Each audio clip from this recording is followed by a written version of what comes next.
before you're done eating, then you don't need to worry about that. Okay? No problem. Yeah.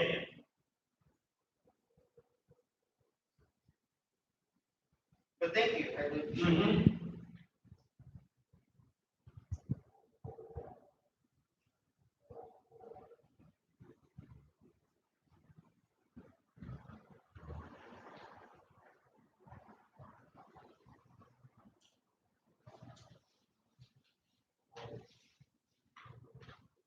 Is Virginia coming back?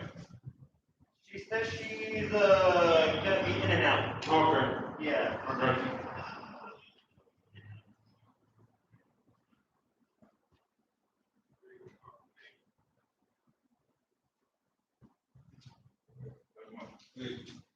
How are you? Good.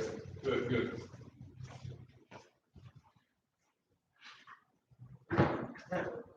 Everything replaying like 20 seconds back into the past. Yeah.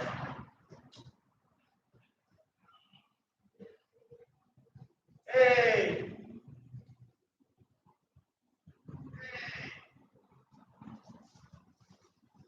Alright, so they started out. Did you see everything here? Yeah. Hey, good.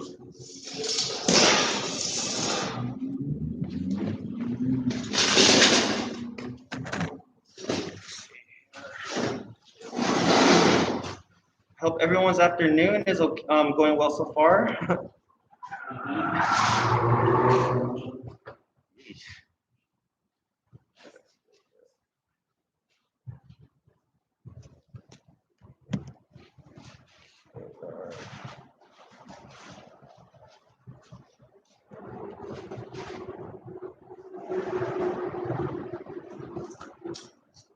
Hello YouTube and welcome all who are watching. I'm Jesse Tovar and this is Saturday afternoon poetry at My Place Cafe. My Place Cafe is located within Hanteve Square, 2057 North Los Robles Avenue, Suite 10, Pasadena, California, at the corner of Woodbury and Los Robles. My place is open every day from 7:30 a.m. to 3 p.m. This afternoon, we are excited to have Josh Evans talk story to us. He has a hashtag titled Talk Story to Me. I met Josh Evans at Louis Vette Resto's Poetry Night in July. In fact, it was Louis Vette who referred him to us to be a featured reader. I have heard of his name before from Los Angeles Post Society. This organization came out with an anthology titled Los Angeles Post for Justice. Let me show it to you real quick here. Voila. This anthology also features Mad Mouth Poetry co-host Ideas Aubrey. We had another Mad Mouth co-host read to us earlier this month, Bobby John Press operator, Marvel Lewis Dorsey, Spectrum Publishing operator Don Kingfisher Campbell, Radimir V. Luza, who's a Spectrum regular, Sims Poetry Library manager Carl Scott, and LA Poets Society operator Jessica Wilson. All of Evans' poems in this anthology are dedicated to Robert Fuller, Ahmaud Arbery, Breonna Taylor, Simone Biles, and the city of LA. In Josh's bio, located at the end of the book, I find out he has a short story collection out called Aces Wild. I posted Evan's bio on our social media pages for those interested in reading, well, actually just the Facebook page. In the fall of Arva, there is a quote that stood out to me, which is, "There is a darkness at the heart of every conscious soul, a darkness we all must grapple with. That darkness could be voices or urges we fight against daily. Even the purest of individuals that exist have to fight their nefarious urges or voices." One reason I say this is because I consider the villains who opened up in Villainous Anonymous that have a life that is set by default in a black and white world where a gray area cannot coexist in a black and white mindset. So in How I Met Your Mother, when Barney Stinson is rooting for Johnny Lawrence from The Karate Kid, it is instantly laughable. Since I brought up Los Angeles Post Society, I just want to let you know Josh Evans is the current host of their One Mic, One Globe show. With that said, Latanya Smith and I welcome Josh Evans.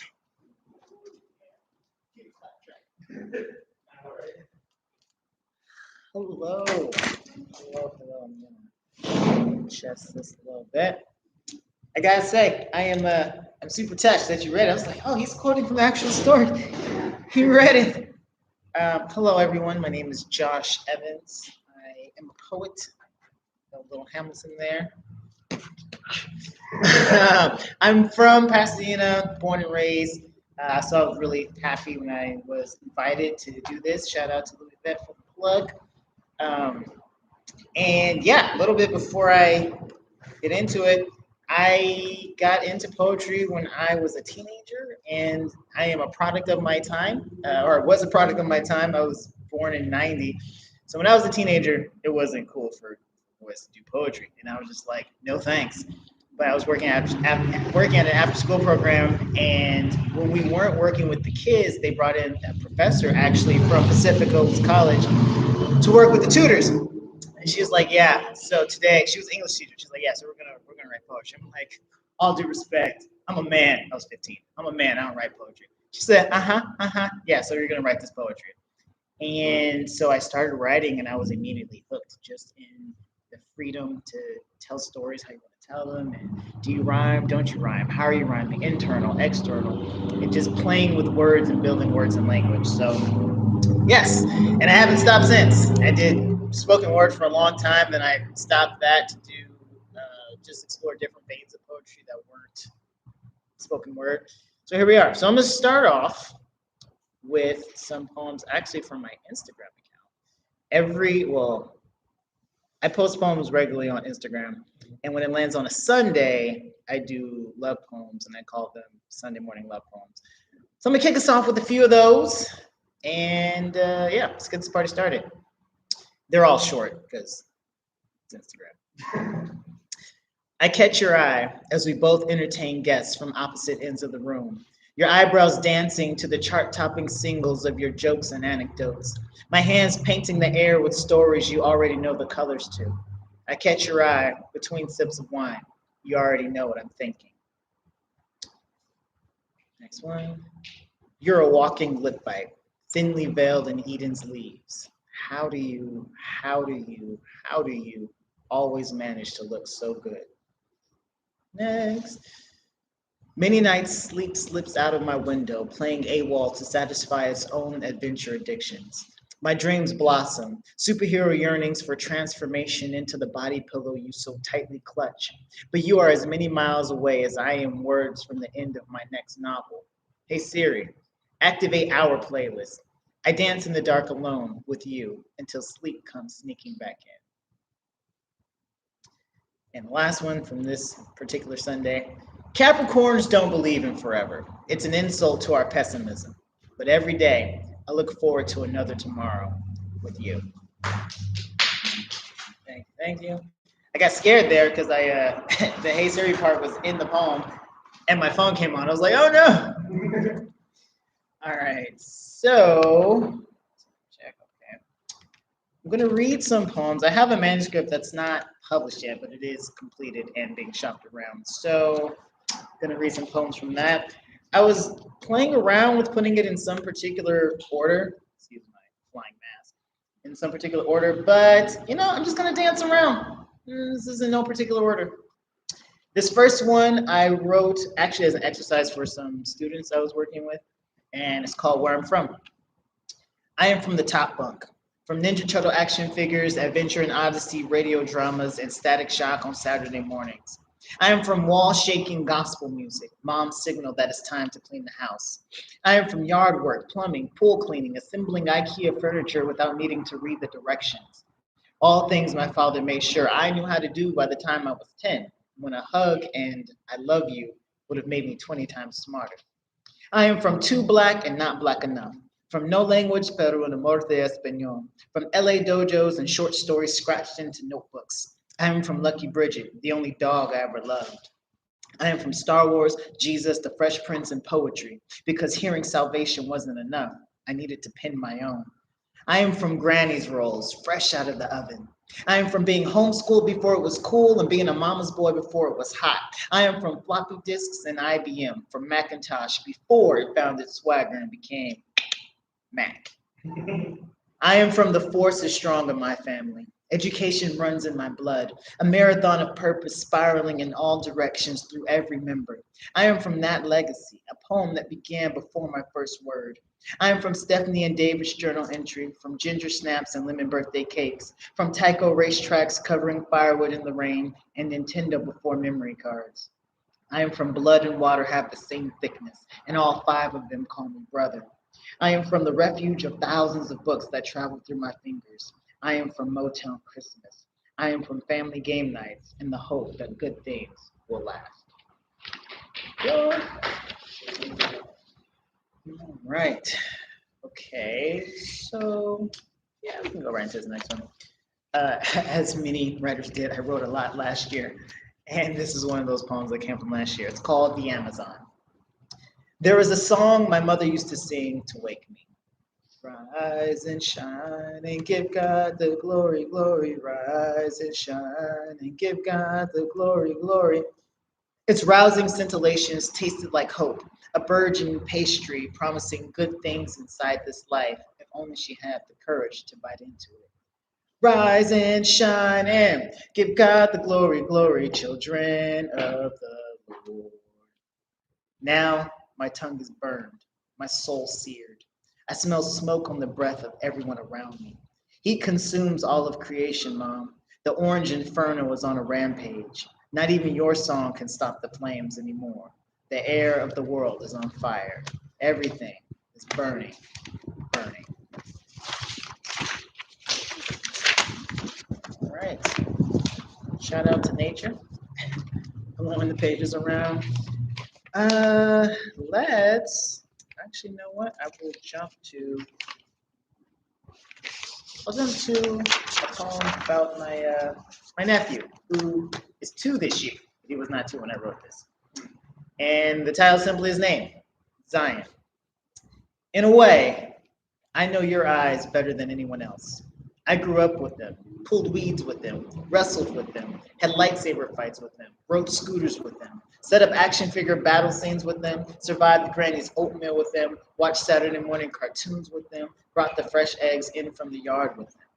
I know these sparks of rebellion and coolness and fire.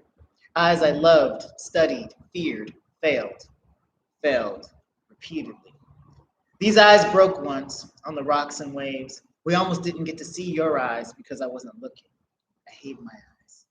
But your eyes I love, still know very well. But if there's anything I know about everything I know well, it's that I know nothing. I love you with an intentional force I was too young to love your father with when he needed him most. You've just taken your first steps into a larger world, smaller than you could ever imagine. Love will be with you, always. All right. Okay, stay in the family theme. Yeah. This poem is called No Capes. So I'm the oldest of 4. I have an older brother, but as far as like the family I was raised in, I'm the oldest of 4. 1 younger brother and 2 younger sisters. And this song, I wish I could sing. This poem is about my sisters during a tough time that we had. It's called No Capes. My sisters were born on the last day of Krypton. My entire world exploded. And in that instant, I elected for self-promotion. I knew an ordinary brother wouldn't be good enough. They deserve someone more invincible than Granny's attitude on Sunday mornings. Someone with starship armor plating engraved in his palms. Remember what I told you. You are always safe with Jaja. But like canceled date nights with my ex, my depression had other plans. The threat of losing myself in the maze of my father twisted through my DNA, a rhinestone tornado of doubt and hesitation I could not unwind without killing myself. After all, if I was dead, who would be the champion for my girls? So for their sake, I put myself away. Ripped stitches were the dowry paid for surviving childhood. I looked like a mess, a masochist in church clothes, choking on obligation, calling it pleasure. If I tied this cape a little tighter, I could still be super. Remember what I told you. You are always safe with Jaja. I remember the day I died, like the last moonlight I made love to my first lover. I always wondered why Superman looked tattered, even though he was tattered. You couldn't find clothes as indestructible as you are. It is not the cape that protects. The cape doesn't protect anybody. It is merely the showgirl to my heroism as I make myself disappear. The day I died, I became visible again. Cracks and scars and limps and one eye swollen shut. I did not protect the one I made my vows to. I watched my casket close in their eyes. I'm still your Jaja, I wanted to say. You are still safe with me. But the sonnets of liberation have never been penned by convenience. My soul would not apologize for its newly discovered wings. My resurrected lungs would not lament the crispness of this diamond air. For what wrist, unbound and unchafed, longs again for the shackle? Whether they believed I was safe or not, I knew I was free. The real hero work could finally begin.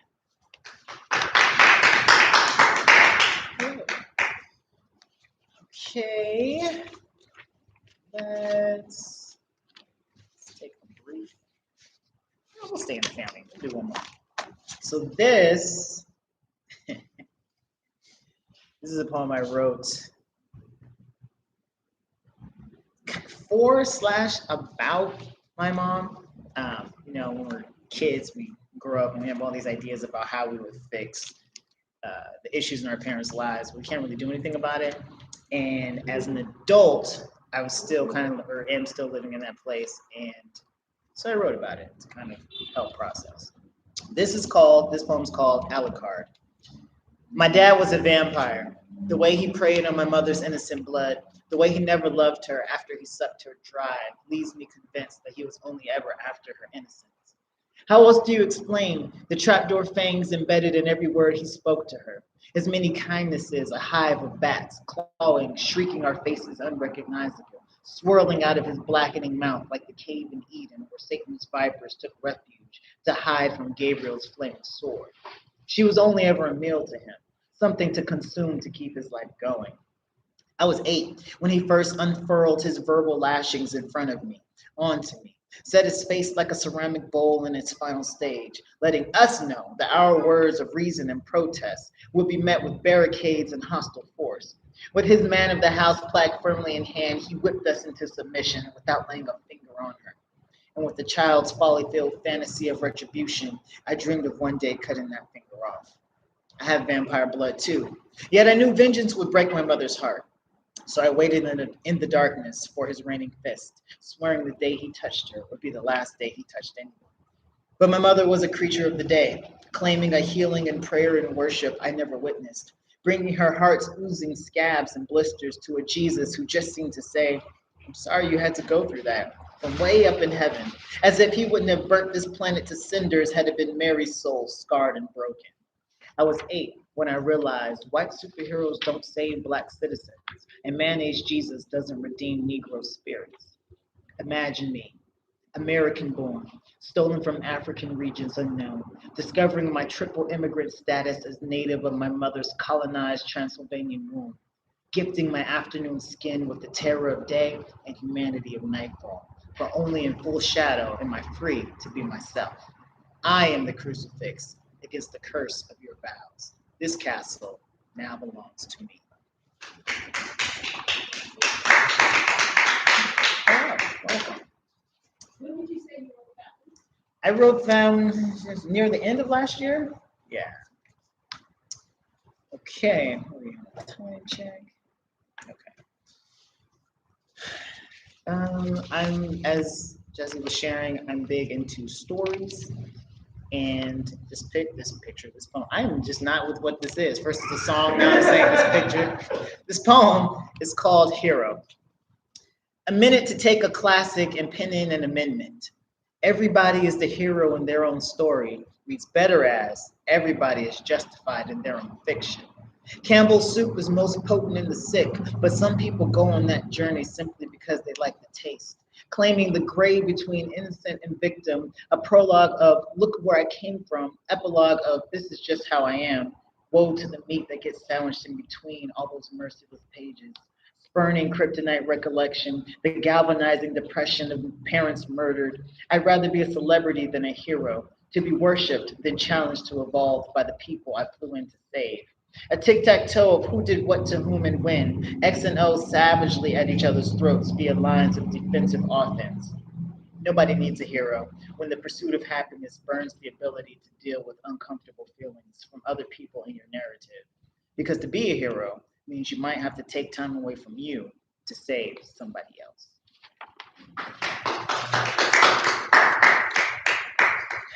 Okay.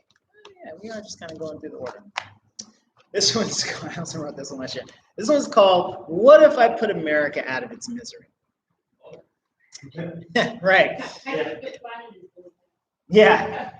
Again, got the jump on me. What if I stole across the lawn with citizen intent, immigrant no longer, gripping myself heartily between the thighs, laughing at your grandiose overcompensation? What if I came through La Ventana like Peter Pan Tubman, a shadow sans shadow, a fetishized kiss of longing, armado con nada más que esta pluma? And what if I jabbed you in the neck over and over again with the ink from 1,000 generations, jabbed until the elocutions and profundities of Morrison, Baldwin, Okorafor, King, Neruda, Uwan, and Daniels poured out of your veins, until the tannic wines of Davis, Hughes, Angelo, Resto, Adeyemi, and Thurman ran uncorked from your punctured heart? Kept jabbing till the Pharaoh's crimson sea blackened with the lethal words of wisdom and anguish, revelation and darkness, honesty and liberation from the rich heritage of those who dared love truth more than safety. Que pasaría si entro por the window with my sharp-edged venomous pen and put America out of its misery? Yeah, you can tell when I wrote that one. Yes. And I guess I maybe should have said this earlier. Occasionally, I like to weave Spanish into my poems. I am not a native Spanish speaker, as you can perhaps tell by some of my pronunciations, but I do the Spanish language, and I've been working in education for almost a decade at this point, and lots of my kids either speak Spanish or they have parents who only speak Spanish, and so I'm like trying to translate through like a 7-year-old, and it's just like it's not effective. So I've been working on my Spanish. This poem is called One Night Only. It was actually originally published in Angel's Flight Literary Magazine. Shout out to Michelle and actually Louis Evans working over there. They did a Moon series, and I took the opportunity to write about something that's near and dear to my heart. It's called One Night Only. Make me super, just for tonight. Let lunar blood course through my veins, transform me into Hercules the Rock, the Hulk of Mr. T, all in one. Let your pocked and dusty surface fit perfectly into my imperfections, like my soul and my lover's radioactive hips. Make me super, just for tonight. And I will be the blackest light over all the district's red glare, exposing the monsters buried beneath human faces. With this silvery blue glow, I will follow the wail of underage, drugged, willfully forced sirens. I will bring traffic to a halt and these slavers to hell. The only eclipse to the night I carry in my fists will be the blinding freedom of these ravaged survivors. There will be no apologies. For all the suns they set on each of these children, they will reap a final harvest of unrelenting darkness. And only once your smile wanes before the timidity of the approaching dawn will I cease. This one eve is all I need, so please make me super just for tonight. And sex trafficking is, or it's weird to say sex trafficking is near and dear to my heart because I hate sex trafficking, but anti-sex trafficking work is near and dear to my heart. And in the pre-COVID times, there was an organization I would work with, and we would do like fundraising and stuff, and they're still going. Look up Jason Plunkett, who's the head of that. Okay, had some heaviness. Let's get into some love poems, actually. Feel like that was a lot of weight. Let's see. Well, I'll start with this first love poem. This one I worked with Sochi Bermejo and the Music Center, Los Angeles Music Center. It's called For the Love of LA.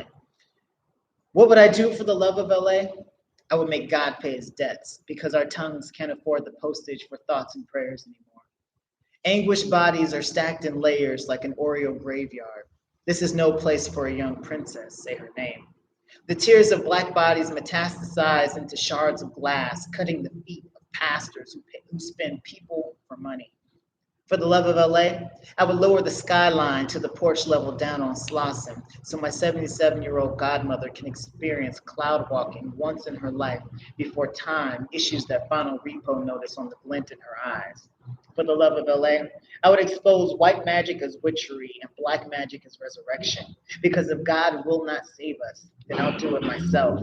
I'll roller skate down electric lines with my little sisters on both shoulders and let LA know there's still some flight in your wings yet.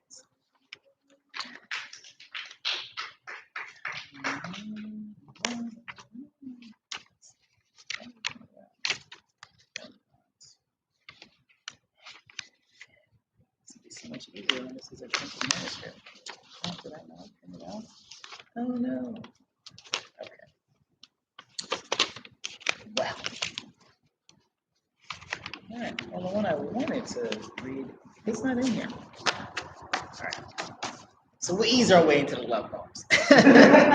We'll start with a little not love.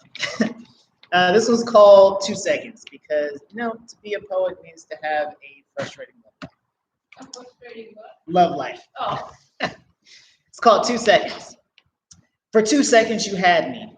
When my heart takes its last steps along the final frontier, no one will be able to say we shied away from windswept roads and risky adventures. When I die alone, surrounded by many, no one will be able to say he did not give himself a chance to be loved. For 2 seconds, you had me. Like a fistful of water, the breathless connection between cell phone and towers in the mountains, you had me. All in, for 1/30th of a minute, I believed all my conclusions about romance were wrong.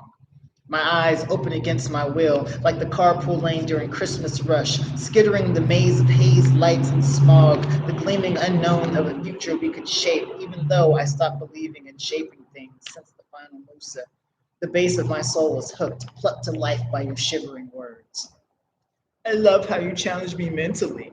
That's the most important thing I need from a partner. I like fighting and arguing with you. There's such a tension when we hang out. I can be myself 100%. I think we crushed life together. You were enough, all of you. I wanted to finally kiss you last night. For 2 seconds, I let myself get drunk on the beauty of your eloquence, plastered by the dream seance out of my heart from the witchery of your heart's pulse. For 2 seconds, I was completely out of my mind and happy about it. For 2 seconds, I believed I could have it all. And then you reminded me, there is nothing eternal about time. Like the Spanish song I know only the chorus of, Somos amigos y no más. I ruptured the airline of this trance, wincing against the pain of the spiked casket, nearly battered into splinters by my delusions. May every bloodstain be a screeching memory as I lay my heart's percussion to rest one last time. Never again shall I invoke this resurrection. Never again shall I love or be loved in return. Never again shall the wild forest of passionate romance know the sound of my footsteps. And I will not permit myself even 2 seconds of missing you. That's like the poetry equivalent of a mixtape, like dropping a diss track. Okay, so we'll do this one. I'm gonna get my phone for some of the ones I thought I printed out, but evidently did not. This one is called Almost Friends. I slipped in late to church every Sunday looking for your hair. Bright curls bouncing with revolution, causing my heart to double time its march. The melanated feedback piercing the air from your brilliant mind and shea moisturized crown, whose only setting was all the way. Your son has your hair. Maybe that's why I loved him so much. Wide-minded and eagle-eyed, he treated every conversation like a choose-your-own-adventure chapter book. Golden fro spread wide like an old deaconess's handheld fan. The two of you were lions in waiting, eyes ticking across Christ's savannah, desecrated by colonizers and CCM music. In the wild, brown faces are safety, weaving thickly wooded meadows of necessary intimacy to protect from the wolves in wolf's clothing, roaming aimlessly through our vulnerabilities, heedless of the murderous instincts hidden in their own eyes. But we saw, we knew, we always knew. When I stood on stage performing magic tricks with words, charging VIP adoration for my practiced theatricality, it was your hair I tried to make laugh, your ancestral coils I crowed poetry to. The way our hair affectionately signed desperation for recognition to one another reminds me there will never be romance between us.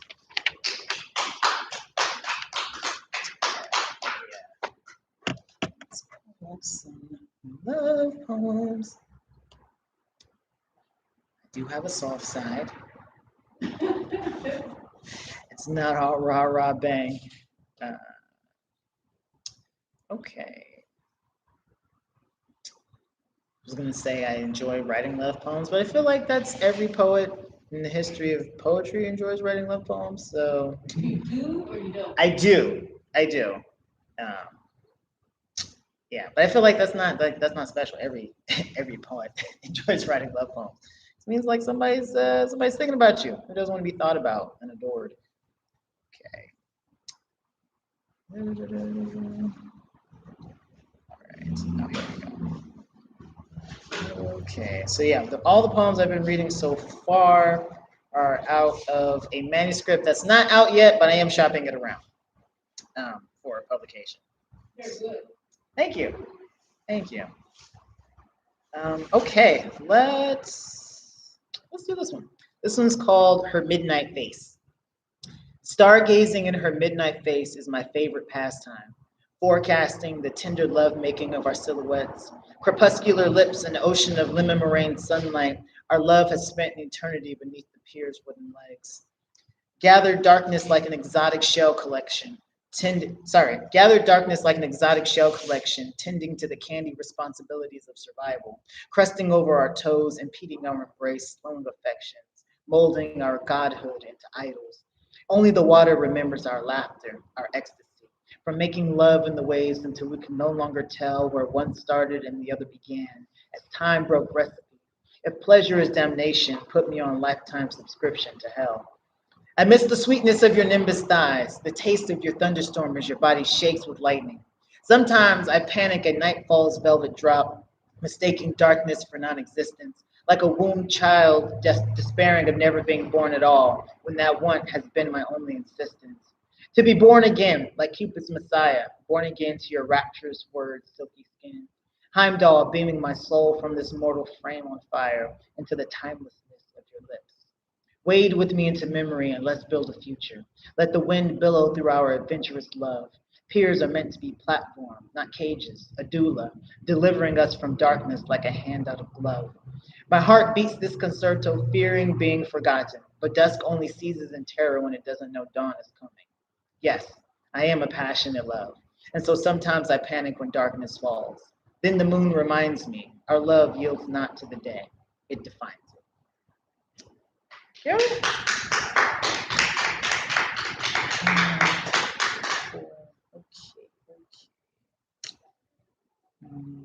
Let's do this one. This one's called Food for Less, and I actually did write this in the parking lot of Food for Less. Actually, the Food for Less in Pasadena, right on Lake. Yeah.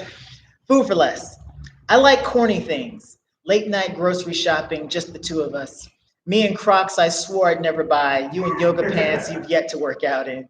Poking fun at the cashier, unhurriedly adjusting her starfire hair in the reflection on her phone screen. That actually did happen. Laughter dancing bachata between our eyes at the patrons loud and self-absorbed, as if they expected top-tier service an hour and a half before midnight. Stealing second, third, and fourth looks at the tiny heroes dragged against their will for this villainous late-night enterprise, wondering what it would be like to have heroes of our own. Kate snapping in the wind of our exasperation and love, losing track of where one runs into the other. My fingers taking root in the soil of your palms, ever soft as loam, ever safe as a pillow hoard of hugs. I like being with you somewhere we wish we weren't, while wishing we were home, because wishes with you carry so much more meaning. Even if they never happen, wishing with you was magic enough, and I'm okay. Shuffling slowly forward, pretending to let my eyes linger on the bubble gum just so I can smell the shampoo in your hair one more time before we leave. Like a whispered secret I hold in the smile lines of my face, leaning in to kiss your forehead before I unload our cart, smiling in my skin, knowing this is only the beginning of the memories we shall make tonight.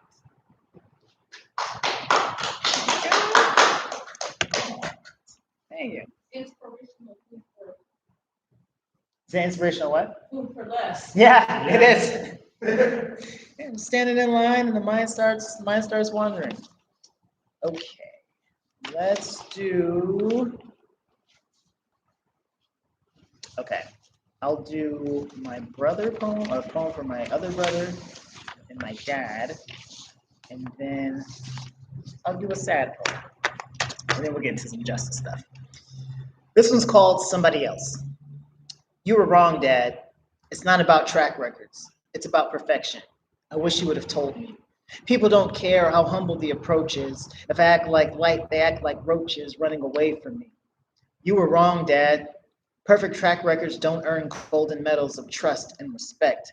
Hidden caves of relational intimacy are not opened up to me, even though I was right that one time and that other time. And the other time you said I was wrong, but later realized I was right, and the time before that too. It's their emotions. What they feel is God, even if they don't feel there is a God for them to feel anything about. And real or not, idle or not, how can I compete with God, especially their God, who's always in agreement with whatever they are feeling? I wish you would have told me, but maybe you couldn't sing a song you'd never heard before. Maybe you were still trapped in your father's record shop, watching your identity spin and spin, song constantly changing too fast for you to memorize the words. I wish you would have told me you didn't even want yourself, which is why you wanted me perfect, because you didn't want me. You wanted to be somebody else. I'll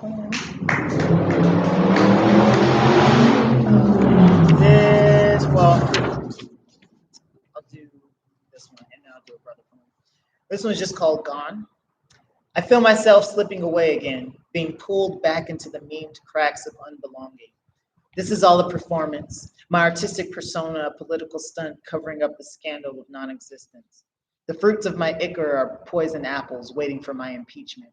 Bite after bite, devouring them, waiting for Eden's curse to seize my veins, ripping the life from my bones. For only the dead are remembered, and in remembrance I am seen, and once seen, immortal. It's real what they say, being an artist gets lonely sometimes. This poem is called In Tandem, and I wrote it actually for my older brother on one of his birthdays. In tandem. I'm a paradox, like twin medical professionals, but my big brother is the homily embodying anomaly before me. Because I'm the oldest, but you are too. You snipped the stitches and expanded what these genes can do. You, miscreant gamer turned gardener who leveled up and raised queens. And even though New York in orbit doesn't undo or forfeit the sordid portions of father's morbid distortions, it showed me impossible things can be wrought from unlikely hands. Mine are no exception. Brother, we aren't half anything. We are Microsoft on two computer screens. A paradox. Because of you, I'm free to be me. Yeah. Nice thing to say about your brother. Thank you. Yeah, he's a good guy. I love him.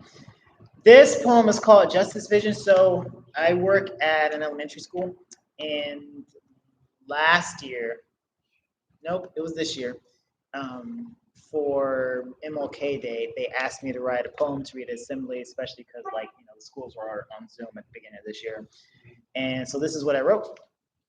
Actually, it was published in the Altitude Poetry Review. So Oh, congrats. shout out to them. Thank you. Indonesia, Jessica. Yeah. They posted this one, published this one. Justice Vision. Justice. This word rings like wedding bands around the fingers of our mortality, of our morality. We carry its conviction like thunder in our pockets, waiting for the world's villains to catch us defenseless in a dark alley, anticipating an easy snack. We wait for wrong to happen that we may loose justice from our skin like a pride of raging lions and feel good about ourselves. We reduce justice to vengeance that we may transform ourselves into superheroes. But when you feel like you don't matter, you don't want a superhero. You want to be seen. Can you see me? Or do you only see my anti-gravity hair and skin with so many synonyms for brown that it would confuse a thesaurus? Can you see me? Or just my wheelchair? Or the fact that English is not my first language? Or that I'm a girl? Or that I'm a boy? Or that I'm unsure? Can you see me? Or am I just a set of descriptions to you? A math variable deserving whatever the consequences are for existing on the wrong side of the equal sign? Can you see me? Or are you the innocent bystander, guiltily watching me be erased? Justice, like a honeycomb or a womb, is an environment we cultivate, a breathable atmosphere favoring no one, where even the weakest among us can thrive. We are the arms and legs and lungs and wings of goodness in this world. True justice is soul work, and all soul work begins with seeing people for who they really are. Can you see me?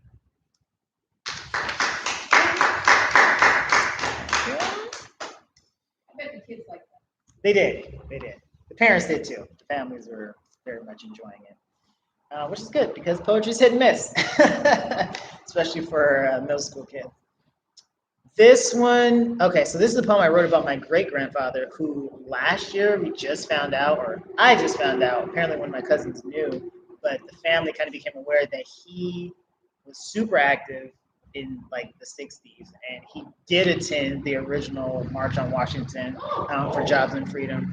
And he was walking alongside, like, we have the picture, I should have had it queued up. It's fine. We have the picture, and you can see it's my great grandfather, Roy Wilkins, who was the executive director of NAACP at the time, and MLK marching to the funeral for Medgar Evers. Yeah.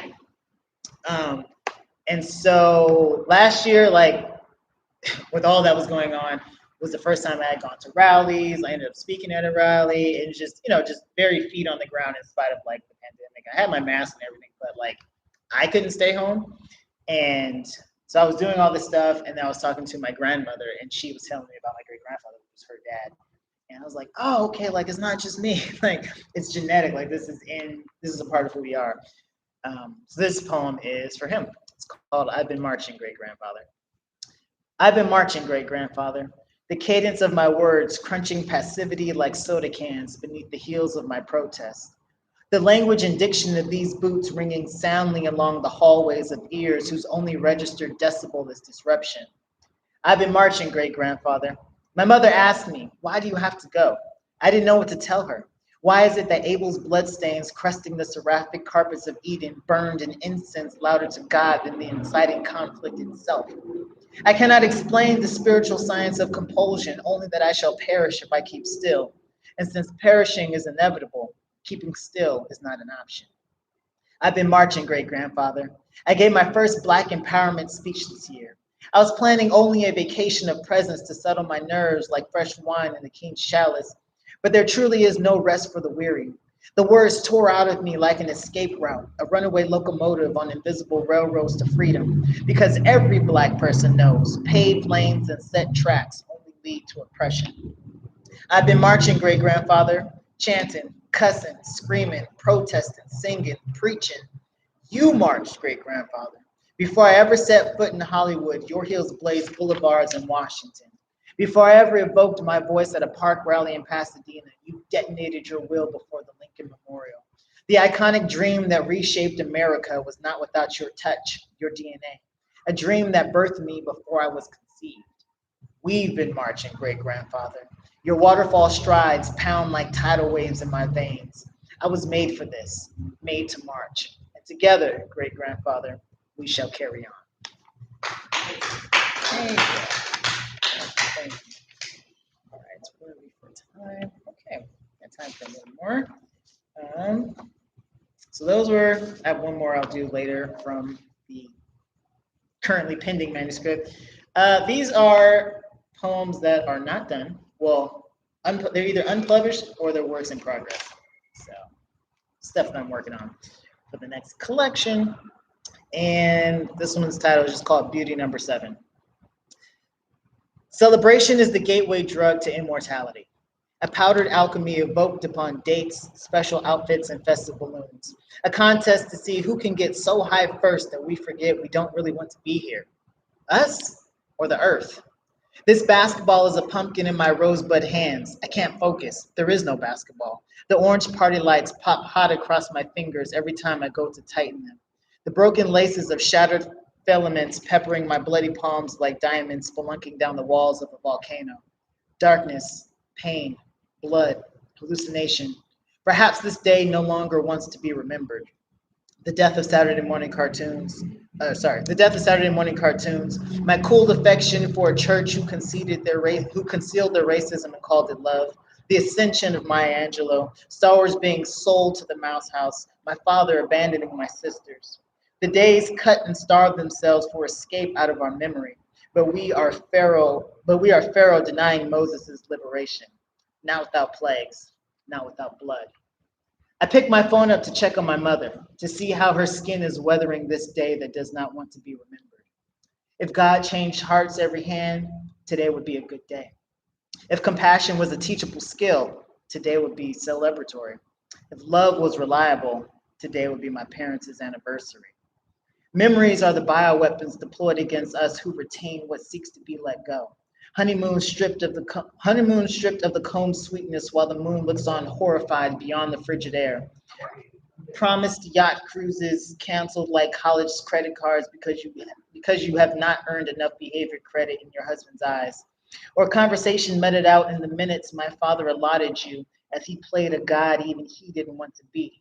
100 minutes to a grown woman mothering the child you couldn't manage to abandon, like the consciousness of anyone on the business end of Jack Johnson's fist.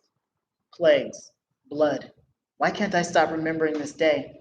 I don't make the call. Instead, I wish I could hug my mother hard enough to give the calendar amnesia. Hold her until my son loves enough to drive off the sled dog need for celebration. Banish the mused upon torture chamber of immortality. None of us need to live forever. Drowning in the purity of a good hug would be enough. And I know if I asked my mother what good thing, any at all, came out of her once anniversary, she would hug me until her smile lines put fresh creases in my shirt, and both of us forget whatever it was we had been discussing. Thank you.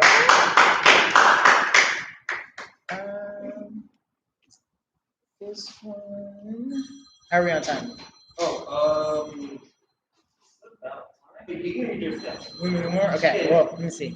I'm gonna read one last one, and I'll do this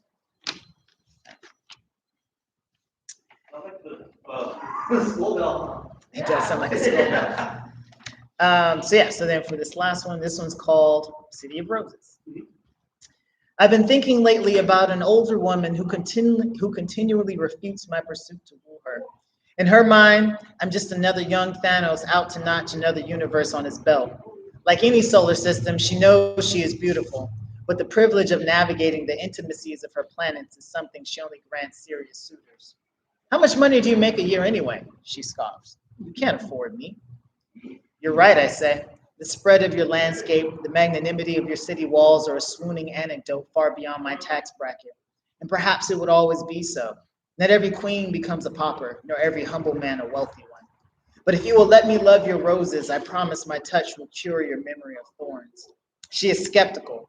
Like most older women, she is used to sweet words, sugar-powdered phrases meant to seduce for a moment of personal satisfaction rather than woo to unveil mutual truths and shared intimacy.